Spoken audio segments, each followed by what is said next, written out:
Madam का परिचय ये है कि मैडम युवा हैं, मैडम का परिचय ये है कि वो हाईली क्वालिफाइड है, मैडम का परिचय ये है कि एक युवा लड़की होने के बावजूद भी 38 ज़िले में वो घूम घूम कर वो मुद्दे को उठा के लेकर आ रही हैं जो रोजगार का अवसर प्रदान कर सकता है। यही मैडम का परिचय है। चाहे आपने बताया कि आप अमेरिका की बात कर ले, आप लंदन की बात कर ले, आप दुनिया के किसी कोने में चले जाइए, बिहार की प्रतिभा उस आसमान में चांद की तरह चमकता हुआ दिखाई देगा। शांतनु श्रीवास्तव, खबरें 24/7 से आज हम अपने खास प्रोग्राम खास से प्रतिष्ठित व्यक्तियों से मुलाकात के तहत आज मौजूद हैं। प्लूरल्स पार्टी के ज़िला अध्यक्ष अनु विवेक जी, राजकुमार जी और अभिनीत जी से आज हम इनसे वर्तमान परिस्थिति में जो राजनीतिक समस्याएं चल रही हैं उस पर परिचर्चा करेंगे। साथ में इनकी पार्टी का क्या उद्देश्य है और कैसे ये लोग जो हैं बिहार को पुनः एक अपनी पहचान दिलाने के लिए काम कर रहे हैं उस पर परिचर्चा करेंगे। और वर्तमान परिस्थितियाँ जितनी पूरी भारत की राजनीति में रही है उस पर परिचर्चा हम लोग करेंगे। सर्वप्रथम मैं अनु विवेक जी से जानना चाहता हूँ कि अभी का जो वर्तमान समय है और राजनीति का जो समय है, इस समय में आपकी पार्टी और आप और आपके पार्टी के सदस्य लोग जो या इसकी संस्थापिका अध्यक्षा पुष्पम प्रिया चौधरी जी जो हैं, उनका मोटो क्या है और किस तरीके से आप लोग अपने ज़िले में और प्रदेश के प्रत्येक युवा तक इसको पहुंचा रहे हैं, इसके बारे में हमारे दर्शकों को बताइए।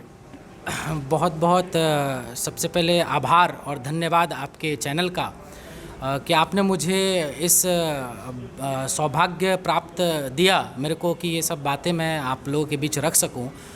प्लूरल्स पार्टी का गठन पुष्पम प्रिया चौधरी जो प्लूरल्स पार्टी के अध्यक्षा हैं उन्होंने किया और इसके करने का मेन उद्देश्य जो है वो उद्देश्य बिहार के वर्तमान परिस्थितियों को लेकर जो समस्याएं उत्पन्न हो रही है उस समस्या से निजात दिलाने के लिए इसका गठन किया गया।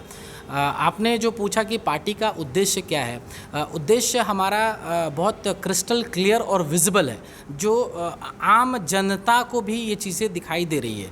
वो उसका सबसे बड़ा उदाहरण है कि 1990 के दशक के पहले इसी चंपारण में जहाँ मैं बैठा हुआ हूँ और इसी बिहार के अंदर में बहुत सारे ऐसे उद्योग धंधे थे जिसको पूरी तरीके से 95-97 तक आते आते बंद कर दिया गया।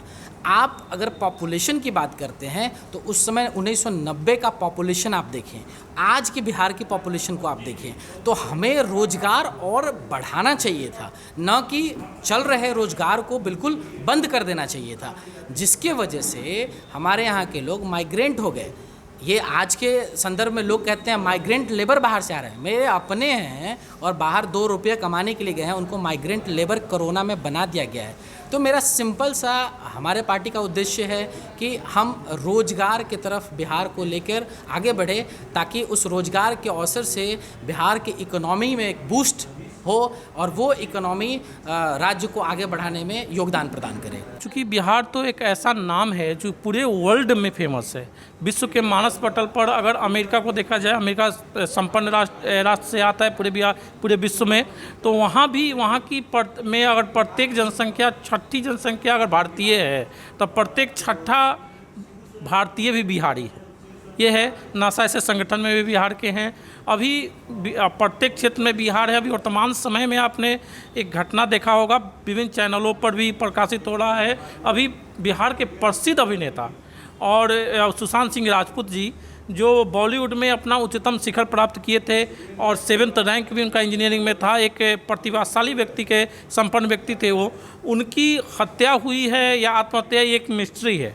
और इस पर जो है अभी आज कहाँ यही रिपोर्ट है कि सुप्रीम कोर्ट ने आदेश दिया कि सीबीआई की जांच होगी, लेकिन मुंबई से जो खबरें आ रही हैं उस खबरें के मुताबिक वहाँ जो लोग संलिप्त हैं, जिसकी संलिप्तता सुशांत सिंह राजपूत के पिताजी ने कही थी, चाहे वो केस के माध्यम से आया है, वो लोग खुलकर सामने आ नहीं पा रहे हैं। मुंबई की पुलिस भी उनको आने नहीं दे पा रही है, वो भी सहायता नहीं कर पा रही है। कुछ दिन पहले तो आपने देखा होगा Bihar police versus Mumbai police हो गया। तो इसको, इस पर आपका दृष्टिकोण क्या है? कैसे उसको वो लोग जो है, वहाँ के जो लोग हैं, उनको आप संदेश दें अपने माध्यम से कि वो लोग जो है सीबीआई को सपोर्ट करें?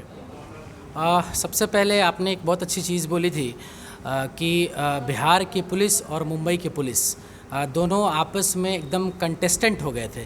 तो मैं ये मान के चलता हूँ कि ये कोई आईपीएल का मैच नहीं है। ये एक बहुत दुखद घटना है। जिस तरीके से इस बिहार ने बहुत सारे प्रतिभाओं को जन्म दिया है, चाहे आपने बताया कि आप अमेरिका की बात कर ले, आप लंदन की बात कर ले, आप दुनिया के किसी कोने में चले जाइए, बिहार की प्रतिभा उस आसमान में चांद की तरह चमकता हुआ दिखाई देगा। लेकिन ये दुर्भाग्य है हमारा कि हमारा जो बिहार उस प्रतिभा को पहचान नहीं पाया। और आपका एक सवाल था कि सुशांत सिंह राजपूत का जो मौत हुई, वो हत्या हुई, आत्महत्या हुई, ये तो अभी भी मिस्ट्री है।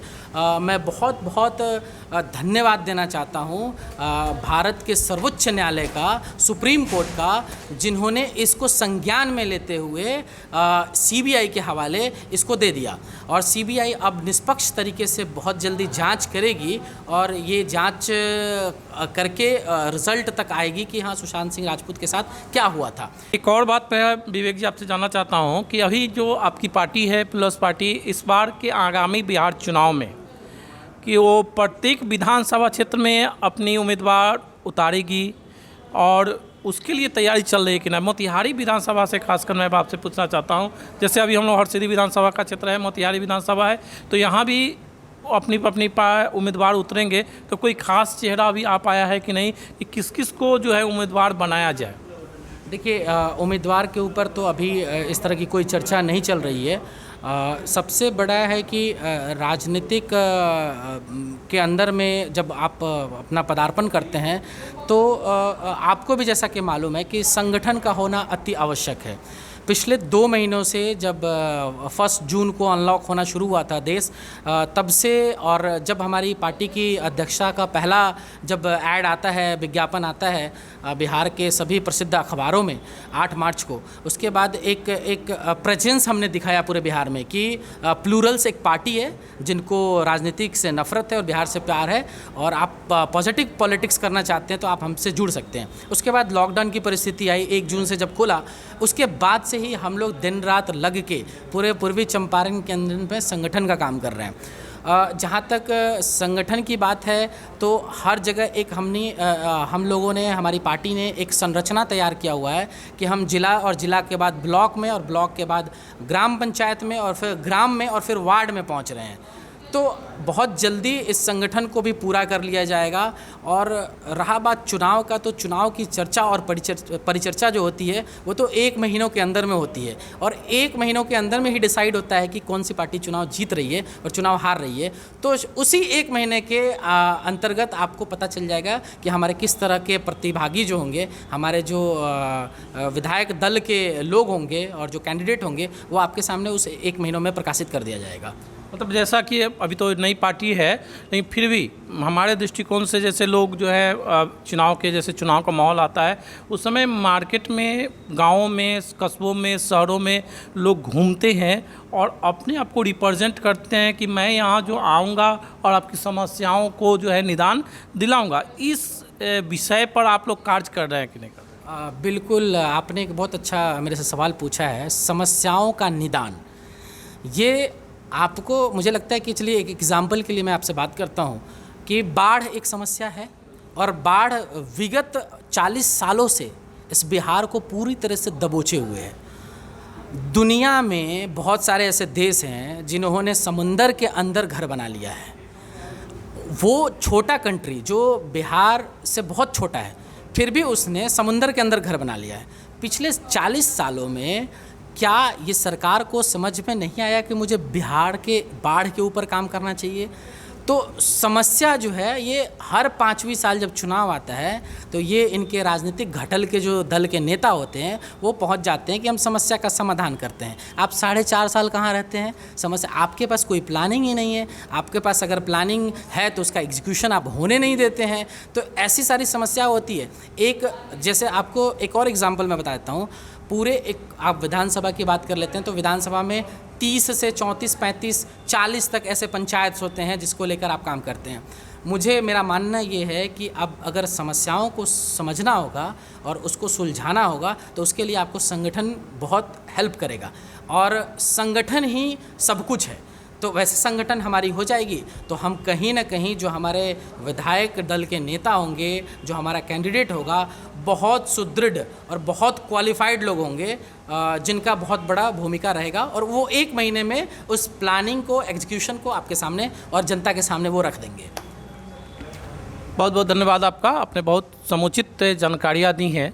अब मैं राजकुमार जी से प्रश्न पूछना चाहता हूँ। राजकुमार जी, आप जो है अभी के वर्तमान समय में हम लोग जहाँ रह रहे हैं उस क्षेत्र की जो परेशानियाँ हैं, आप हरसिद्धि विधानसभा में आपका घर है, और हरसिद्धि मतलब अभी वर्तमान समय में गोविंदगंज और हरसिद्धि विधानसभा दोनों से आप जुड़े हुए हैं, तो दोनों क्षेत्र के लोगों की जो है समस्याएं आप जानते हैं, समझते हैं, तो उस समस्याओं को लोगों से बुलवाना, मैं जो कह रहा हूँ वहाँ जाइएगा, लोगों से बुलवा के कि आप तक कोई जो है आपके जो भी वहाँ के विधायक रहे हुए हैं, जो भी सांसद रहे हुए हैं, अभी तक आपकी समस्याओं का निदान वो लोग किया है या नहीं किया है, तो उसको कैसे आप समझा पाते हैं, समझा पा रहे हैं?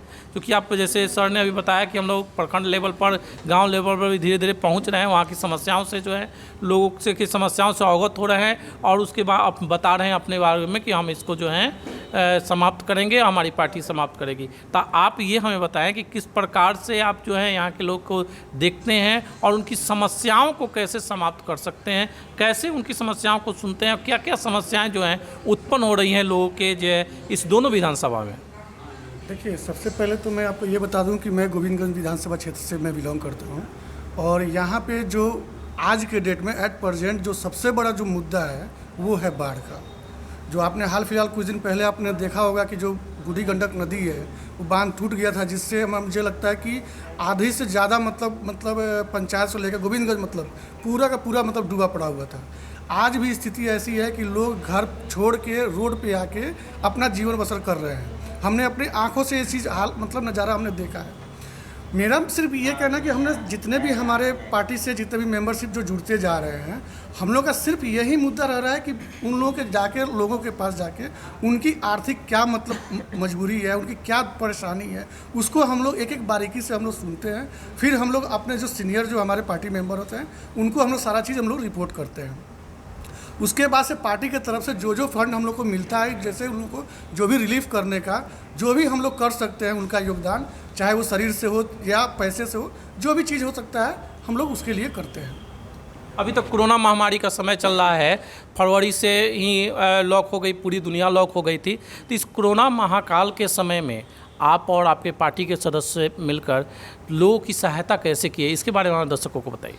देखिए, सबसे पहले तो हम लोग कोरोना में एक तो जो हम लोग अपना टीम था, सबसे पहले हम लोग आपस में ही सोशल डिस्टेंसिंग के काम करते थे कि जब तक अगर हम सेफ़ नहीं रहेंगे दूसरे को क्या सेफ करेंगे। तो सबसे पहले हम लोग का जो मोटो था, कहीं भी किसी भी एरिया में जाने से पहले अगर हमारे 5-10 का जो भी टीम होता था तो सबसे पहले हम लोग अपना मास्क, अपना जो भी प्रिकॉशन जो होता है वो हम लोग लेते थे, अपना ग्लव्स वगैरह लेके, मास्क लेके हम लोग जाते थे।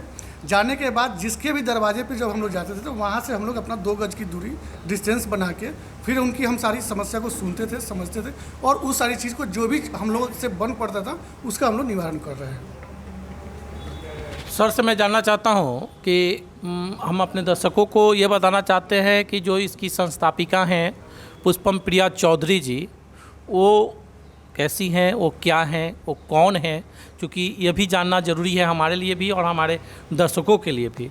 तो उनके जीवन की कुछ झलकियाँ और वो क्यों जो है राजनीति में आई हैं, इसके बारे में आप थोड़ी इस पर चर्चा करें। देखिए सर, सबसे बड़ी चीज़ जो है, पुष्पम प्रिया चौधरी जी जो है वो सबसे पहले तो युवा हैं, और उनका जो क्वालिफ़िकेशन है, आप फेसबुक उनके पेज को सर्च करेंगे उससे पता चलेगा। वो लंदन स्कूल ऑफ इकोनॉमिक्स से वो पोस्ट ग्रेजुएट है, और उन्होंने तमाम बिहार के मुद्दों पे जो समस्याएं हैं उनके ऊपर उन्होंने रिसर्च किया है। लास्ट टाइम आपको याद होगा कि एक चमकी बुखार जो है बिहार के अंदर में एक कोहराम मचा गया और तबाही मचा गया।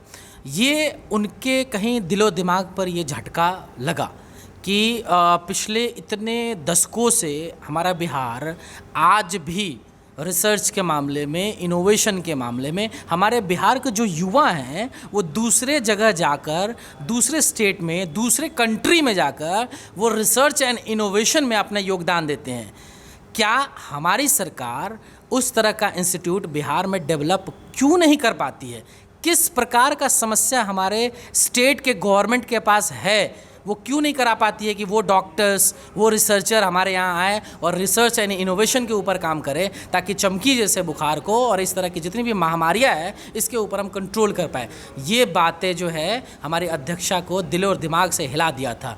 उस दिन शायद उन्होंने निश्चय किया और प्रण लिया कि मेरा पढ़ाई लिखाई वो सारा रिसर्च विफल हो जाएगा अगर मैं बिहार की बेटी, मिथिला की बेटी होने के बावजूद मैं दूसरे स्टेट और दूसरे कंट्री में जाकर मैं नौकरियां करूं। उससे अच्छा है मैं अपनी जीवन कुर्बान कर दूं उस 12 करोड़ बिहारियों के लिए, जिसके लिए मैं कुछ अच्छा कर पाऊं। और वो आ चुकी हैं। और आपने जैसा देखा होगा कि पिछले 6-8 महीनों से सोशल मीडिया के माध्यम से अभी तो वो ज़मीन पे हैं और हर डिस्ट्रिक्ट में जाकर हर उस ज्वलंत मुद्दे को लोगों के सामने लाकर दिखा रही हैं। हमारा सर ये कहीं से भी कोई ऐसा मतलब माइंडसेट नहीं बना हुआ है कि हम किसी राजनीतिक दल के ऊपर, किसी घटक के ऊपर हम जाके आरोप प्रत्यारोप करें। इससे हमारा समाधान नहीं होगा। हमें काम करने की ज़रूरत है। आपको सर मालूम होना चाहिए कि जिस चंपारण में आप बैठे हुए हैं, इसी चंपारण का आपका कल्याणपुर विधानसभा क्षेत्र का एक सागर चूरामन गाँव पड़ता है, जिस गाँव में एक जमालुद्दीन किसान हैं जिन्होंने कृषि के क्षेत्र में अनेक उपलब्धियां अलग अलग स्टेट से वो लेकर आए हैं। क्या हमारे बिहार सरकार के कृषि के लोग सोए पड़े थे? उनको भी तो लेकर आना चाहिए कि उनकी जो आलू है वो 200 ग्राम 250 ग्राम की कैसे होती है, उनकी आलू यूनिक क्वालिटी की कैसे हो सकती है। तो वो तो उपजा सकते हैं, लेकिन रिसर्च एंड इनोवेशन का काम कृषि के मंत्रालय में बैठे हुए लोगों का है। वो उसको ऐसा सुविधा प्रदान कर सकते हैं, लेकिन ऐसा होता नहीं है सर। ऐसी बात कोई करता ही नहीं है।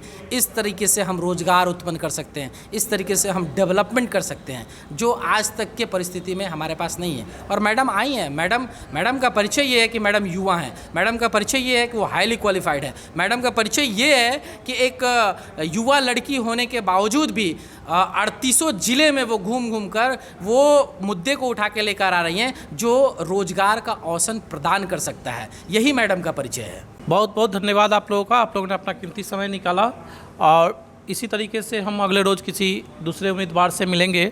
इसके लिए आप हमारे चैनल को सब्सक्राइब करें, लाइक करें और कमेंट करें। और ये कामना करते हैं कि पुष्पम प्रिया चौधरी मुख्यमंत्री पद की दावेदार हों। बहुत बहुत धन्यवाद आप लोग।